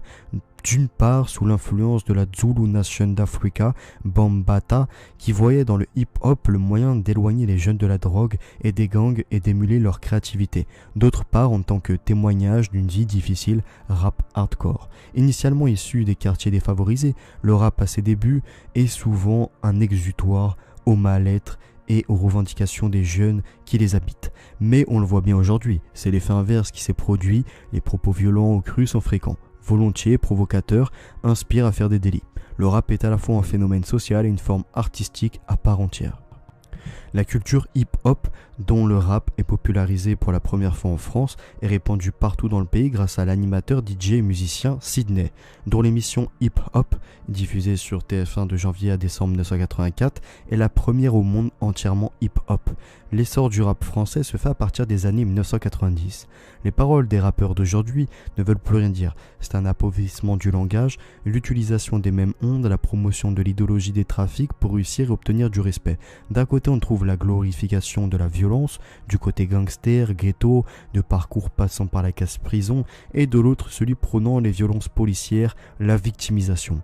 Ces deux types de rap emmènent donc à se sentir rejeté du système, de la société française, et donc se tourner vers une société parallèle, celle de l'argent dit facile, de la criminalité, trafic de stupéfiants, d'armes, voire même l'organisation de réseaux de prostitution. Mais l'argent sale n'est pas si facile que ça. La vie réelle n'est pas une série ou un film. Dans tous ces milieux-là, ça tourne mal un jour ou l'autre. Je ne dis pas que tous ces trafics sont nés du rap ou que ces criminels écoutent tous du rap, mais que ce genre de musique véhicule des messages banalisant ces agissements. Pour faire des rappeurs actuels des modèles, les clips sont toujours plus bling bling, tournés comme des films. D'ailleurs, certains de ces rappeurs sont des acteurs comme Lacrim, Caris, Moira Squad, Sosomanes ont fait leur propre série et plus récemment Canal+ a produit la série Validé pour illuminer l'empire du rap. Le soutien de Jack Lang pour le rap n'étonne pas quand on creuse un peu du côté de Skyrock. Le PDG de Skyrock, Pierre Bélanger, a été reconnu coupable de corruption de mineurs en novembre 2008. Pierre Bélanger, en première instance, avait été condamné à 4 ans d'emprisonnement, dont 3 avec sursis et 15 000 € d'amende. La Cour d'appel de Paris l'a finalement condamné à 3 ans de prison avec sursis et 50 000 € d'amende. Il échappe donc à la prison ferme.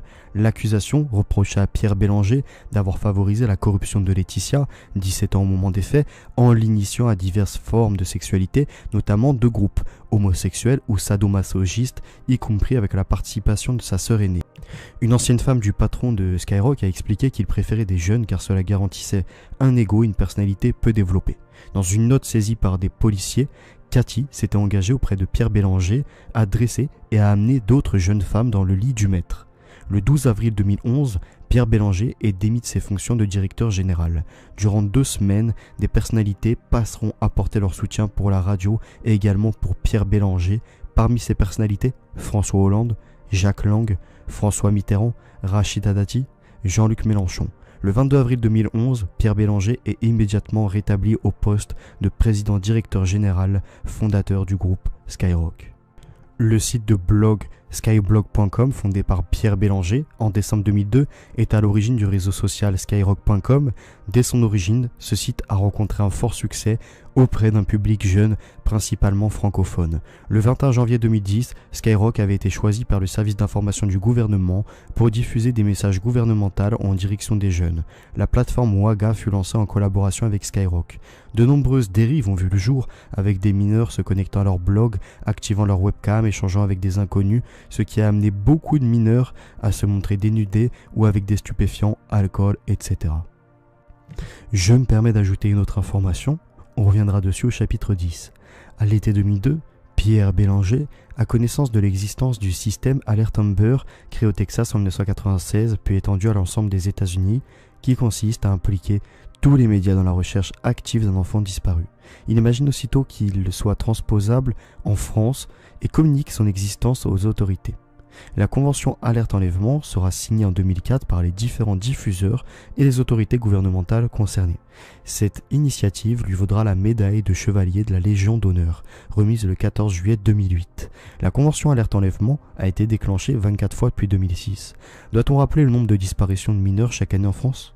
Ce dispositif a servi à endormir la masse sur les enlèvements d'enfants. Chaque année pour la France, le chiffre d'enlèvement de disparition d'enfants officiel est de 51 287.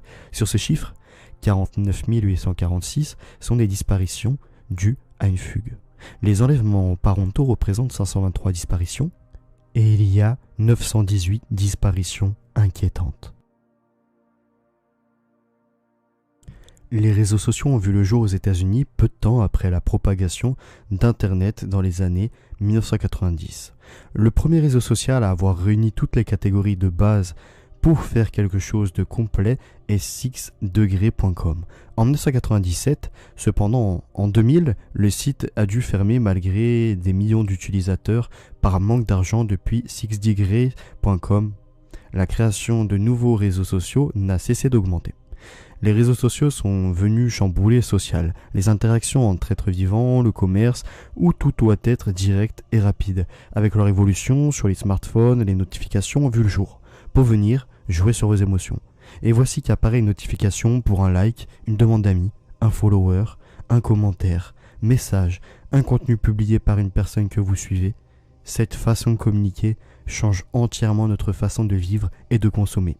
Il y a de nombreux points positifs, comme le fait de pouvoir communiquer avec une amie à travers la planète ou de la famille, mais il engendre aussi une nouvelle façon de penser, formant des foules virtuelles, mais qui agissent sur le réel, des communautés, de la confrontation, des débats anciennement argumentés qui deviennent maintenant des torrents d'insultes et de haine. Les réseaux sociaux sont le réseau des réseaux. Du réseau de dealers de quartier à celui international, des réseaux de recrutement terroristes sous la bannière d'humanitaire, des ventes déloyales, dropshipping, recrutement de prostituées, pédocriminalité, fake news, propagation de haine. LinkedIn est créé en 2002 en Californie, États-Unis, qui devient un réseau professionnel très actif. En novembre 2015, le site comptait plus de 400 millions de membres issus de 170 secteurs différents d'activité dans plus de 200 pays et territoires. En France, il y a environ 10 millions de membres actifs. MySpace est un site web de réseautage social fondé aux États-Unis en août 2003 qui met gratuitement à disposition de ses membres enregistrés un espace web personnalisé permettant de présenter diverses informations personnelles et d'y faire un blog. Il héberge notamment de nombreuses pages internet, de groupes de musique et de DJ qui y entreposent et présentent leurs dépositions musicales. Le site possède aussi un système de messagerie et permet par ailleurs d'envoyer ses photos. C'est en 2004 que la création de Facebook a vu le jour par Mark Zuckerberg alors qu'il est étudiant encore à Harvard. Pour la petite histoire, au lancement de Facebook, il fallait impérativement une adresse mail universitaire contenant harvard.edu. Pour s'inscrire, cela veut dire qu'à son lancement, Facebook était un réseau social fermé.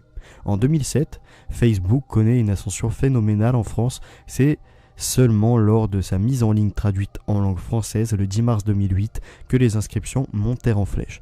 Pour ce qui est de Mark Zuckerberg, on est au courant de l'histoire qui ne serait pas forcément le créateur de Facebook même, mais qui aurait volé l'idée. YouTube est un site d'hébergement de vidéos et un média social sur lequel les utilisateurs peuvent envoyer, regarder, commenter, évaluer et partager des vidéos en streaming.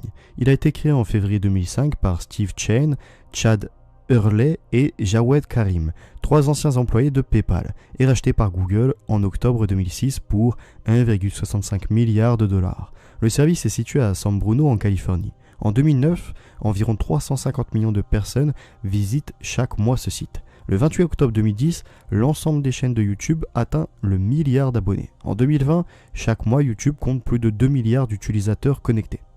Twitter a été créé le 21 mars 2006 par Jack Dorsey, Evan Williams, Bill Stone et Noah Glass.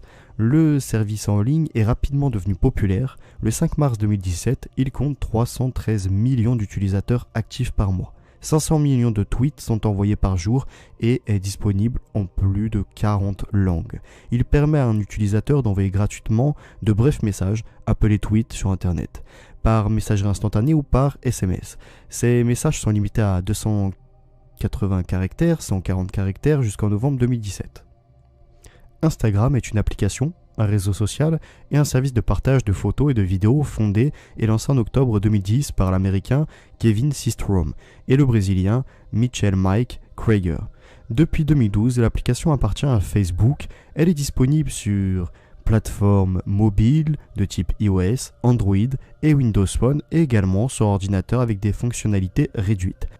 L'âge minimum requis pour utiliser Instagram est de 13 ans. Instagram revendique plus d'1 milliard d'utilisateurs à travers le monde, dont 75% d'utilisateurs en dehors des États-Unis, selon les chiffres officiels fournis en juin 2018. Snapchat est lancé en septembre 2011 sur l'application Store d'Apple, puis en novembre 2012 sur Android. C'est une application gratuite de partage de photos et de vidéos de la société Snap Inc. Disponible sur plateforme mobile, iOS et Android, elle a été conçue et développée par des étudiants de l'université Stanford en Californie. L'application est accessible dès 13 ans. OnlyFans a été lancé en 2016 en tant que site web à destination des artistes des médias sociaux, leur proposant de faire payer le visionnage de leurs clips et de leurs photos à leurs fans sous forme d'un abonnement mensuel. On sait peu de choses sur la société mère Phoenix International Limited. En février 2020, le site comptait 20 millions d'utilisateurs enregistrés et prétendait avoir versé 400 millions de dollars à ses 200 000 créateurs de contenu. En mai 2020, le PDG Tim Stoe-Kelly a déclaré à BuzzFeed que le site gagne environ 200 000 nouveaux utilisateurs toutes les 24 heures et 7 000 à 8 000 nouveaux créateurs s'inscrivent chaque jour. En 2017, ByteDance lance TikTok, une application mobile de partage de vidéos et de réseautage social, la version de Douyin pour les marchés situés hors de Chine. Les deux applications sont très similaires mais fonctionnent sur des serveurs différents et ont des contenus différents afin de respecter les exigences de la censure d'Internet en République populaire de Chine et le grand firewall. Ainsi, TikTok n'est pas accessible en Chine, tandis que Douyin n'est présent que sur les magasins d'applications chinois. Les chiffres réseaux sociaux 2020 annoncent 3,5 milliards d'utilisateurs actifs, soit 45% de la population mondiale. La progression de l'utilisation des réseaux sociaux est fulgurante avec 8,7% d'utilisateurs supplémentaires par rapport à 2019. Nous reviendrons sur l'utilisation des big data dans le chapitre 9, nous reviendrons également sur le recrutement par les réseaux sociaux dans le chapitre 6 et nous reviendrons sur l'hypersexualisation par les réseaux sociaux dans le chapitre 10. Réseaux sociaux, dépression, cyberharcèlement. 97% des adolescents font usage des réseaux sociaux les plus populaires. Une étude menée par des chercheurs de l'Université de Montréal met en lumière les risques des réseaux sociaux sur la santé mentale des adolescents. Le rapport, paru dans le journal scientifique JAMA Pédiatrique, estime que Facebook, Twitter, Instagram et les autres avaient une influence bien plus néfaste que les jeux vidéo. Les scientifiques canadiens ont mesuré le temps d'exposition et la nature des contenus regardés sur les réseaux sociaux, la télévision, les jeux vidéo et l'ordinateur de 4000 jeunes Canadiens. Et ils ont constaté que les ados qui abusaient des réseaux sociaux et de la télévision présentaient plus de symptômes dépressifs que les autres, tels qu'un sentiment d'inutilité et des pensées morbides. Selon les chercheurs, ces sentiments sont surtout dus au fait que les jeunes consultent beaucoup de sites, les encourageant à se comparer aux autres. Ils sont donc plus enclins à avoir une mauvaise estime d'eux-mêmes. Que savent ces riches cadres tech sur les propres produits que leurs consommateurs ne savent pas, écrivent Joe Clément et Matt Miles. En 2007, Bill Gates, ancien directeur général de Microsoft, avait imposé une limite de temps devant un écran quand sa fille avait commencé à développer un attachement malsain à un jeu vidéo. Aussi, il ne laissait pas ses enfants avoir de téléphone portable jusqu'à ce qu'ils aient 14 ans. Aujourd'hui, l'âge moyen pour qu'un enfant ait un premier téléphone portable est de 10 ans. Steve Jobs, qui était le PDG d'Apple jusqu'à son décès en 2012, a révélé dans une interview avec le New York Times en 2011 qu'il interdisait à ses enfants d'utiliser le nouvel iPad. Après des décennies de baisse constante, les suicides et les symptômes dépressifs chez les jeunes âgés de 13 à 18 ans sont repartis à la hausse aux États-Unis depuis 2010, et pas qu'un peu, une tendance d'autant plus préoccupante chez les adolescentes. Chez les jeunes filles, le taux de suicide a augmenté de 65% entre 2010 et 2015 et a été multiplié par 2 depuis la fin des années 1990. Tels sont les résultats d'une grande étude menée par une équipe de psychologues affiliés aux universités de San Diego et de Floride sur la base de 2 enquêtes rassemblant 506 820 individus. En outre, la hausse spectaculaire du taux de suicide et des symptômes dépressifs chez les adolescents coïncide avec le boom des appareils connectés et de la fréquentation des réseaux sociaux. En 2015, 92% des adolescents américains possédaient un smartphone. Le cyberharcèlement est défini comme un acte agressif, intentionnel perpétré par un individu ou un groupe d'individus au moyen de formes de communication électronique de façon répétée à l'encontre d'une victime qui ne peut facilement se défendre seule. Le cyberharcèlement se pratique via les téléphones portables, messagerie instantanée, forums, chats, jeux en ligne, courrier électronique, réseaux sociaux, sites de partage de photographies, etc.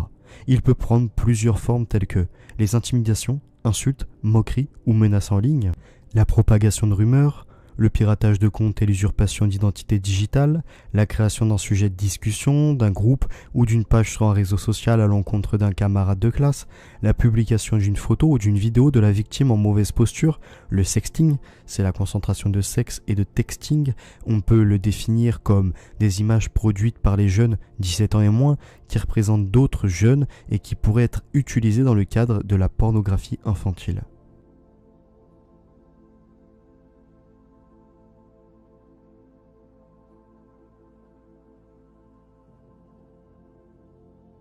Contrôle climatique, géo-ingénierie. La géo-ingénierie est l'ensemble des techniques qui visent à manipuler et modifier le climat et l'environnement de la Terre et par extension d'une planète en première intention et à grande échelle. L'objectif est généralement correctif plus que préventif. Le préventif relevant plutôt du génie écologique et de l'éco-conception. Elle ne doit pas être confondue avec la géo-ingénierie du sous-sol, mine. Une définition française, produite par un groupe réuni par l'Agence nationale de la recherche, se voulant constructive et non dogmatique, publiée en 2014, est « La géo-ingénierie de l'environnement correspond à l'ensemble des techniques et pratiques mises en œuvre ou projetées dans une visée corrective à grande échelle d'effets de la pression atropique sur l'environnement. Il importe de bien distinguer la géo-ingénierie qui met en jeu des mécanismes ayant un impact global sur le système planétaire terrestre, des techniques et pratiques d'atténuation ou ayant simplement un impact local. Les scientifiques cherchent alors à provoquer des pluies ou dompter des tornades, à des échelles locales, puis des propositions de géo-ingénierie ont été étudiées et parfois expérimentées par des armées en tant qu'armes de guerre. Depuis la Seconde Guerre mondiale, des tentatives peu concluantes sont faites pour modifier le climat des États-Unis dans les années 1950 et 1960. Puis, lors de la guerre du Vietnam, au début des années 1970, certains États s'inquiètent des effets des expériences faites par les pays riverains. Ainsi, en 1975, le Canada et les États-Unis signent un accord bilatéral relatif à l'échange d'informations sur les activités civiles de modification du temps. En 1977, les usages militaires sous l'effet de l'opinion publique notamment sont retrouvés par les Nations Unies par la Convention sur l'interdiction d'utiliser des techniques de modification de l'environnement à des fins militaires ou toute autre fin hostile. L'opinion publique et la plupart des scientifiques, selon l'historien de la météorologie aux États-Unis James Fleming, qui évoque rétrospectivement en 2006 une histoire pathologique des modifications du climat et qui dénonce en 2010 cette volonté démiurgique de contrôler le ciel et le climat. Le GIEC a ensuite précisé qu'il ne recommandait aucune stratégie d'atténuation ou politique climatique et qu'il ne recommandait pas la géoingénierie comme une façon de limiter le réchauffement global à moins 1,5-2 degrés à la fin du siècle. Selon le rapport ANR 2014, page 7, le concept et ou le mot géoingénierie a chez certains un effet anxiogène évoquant des expériences prométhéennes ou d'apprentis sorciers, alors que pour d'autres, il a un effet libérateur et évoque une voie qui éviterait d'avoir à se préoccuper des émissions de gaz à effet de serre des énergies fossiles et pourrait même éventuellement être une source de valeur. Dans le reportage Les apprentis sorciers du climat, produit en 2015, Arte fait le point sur l'état de ces technologies capables de modifier le climat à l'échelle locale et désormais planétaire. Loin des clichés conspirationnistes, on y aborde les véritables enjeux de civilisation et cette scission très marquée entre ceux qui veulent perpétuer leur business as usual, industrie, conservateurs, capitaux, et ceux qui aspirent à une nouvelle ère de raison, loin du culte de la croissance, mode de vie, durabilité, transition.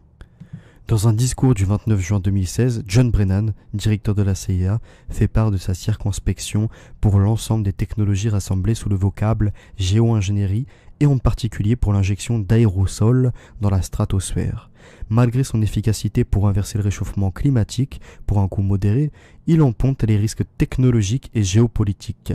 Pour rafraîchir le climat, ces ingénieurs veulent bloquer la lumière du soleil. Au Nouveau-Mexique, les géo-ingénieurs du projet Scopex envisagent d'injecter des particules en altitude à la manière d'une éruption volcanique pour atténuer la luminosité des rayons du soleil et ainsi rafraîchir le climat. Cette expérience de perturbation stratosphérique contrôlée, Scopex, doit être menée par un chimiste et un physicien de l'université de Harvard, Massachusetts, Franklin Koch et David Case, sous la supervision d'un comité consultatif indépendant. D'un coût de 3 millions de dollars, elle est financée par des fondations privées et des milliardaires, notamment Bill Gates, dans le cadre d'un programme de recherche sur la gestion du rayonnement solaire. L'ambition de Scopex est de rafraîchir le climat à la manière d'une grosse éruption volcanique en injectant des aérosols, de la pollution en somme. Après avoir pensé au soufre, l'équipe envisage de libérer de petites panaches de carbonate de calcium. Mais ce n'est qu'un début, car selon les climatologues, la seule façon de connaître les effets d'une action sur le climat est de la déployer à vaste échelle, sur plusieurs décennies. Or, dans le cas de ces injections de particules dans la stratosphère, les travaux de modélisation laissent présager d'importants dégâts collatéraux, sécheresse en Afrique, perturbation des moussons en Asie. Dès août 2019, environ 40 fondations et ONG ont signé une lettre ouverte adressée aux 8 membres du comité consultatif du projet Scopex pour leur demander de retirer leur participation. De précédentes tentatives d'injection de particules dans la stratosphère, comme le projet SPICE au Royaume-Uni en 2011, ont déjà été annulées devant le tollé provoqué. La CIA veut prendre le contrôle du mauvais temps. Pourquoi envahir un pays quand on peut l'inonder ou l'assécher pour le ruiner ? Les États-Unis semblent vouloir faire du temps une arme de destruction massive. 16 millions de tonnes de neige grâce à des produits chimiques. Pagaille à Pékin après des averses de neige artificielle. En Chine, le Bureau des modifications météorologiques a essuyé une tempête de critiques pour avoir provoqué des chutes de neige sur Pékin. La tentation de refroidir la planète. Le climatologue Edward Bard détaille les recherches pour contrer le réchauffement climatique en cas d'aggravation brutale. Si rien ne change, il redoute le nécessaire recours à ces solutions extrêmes.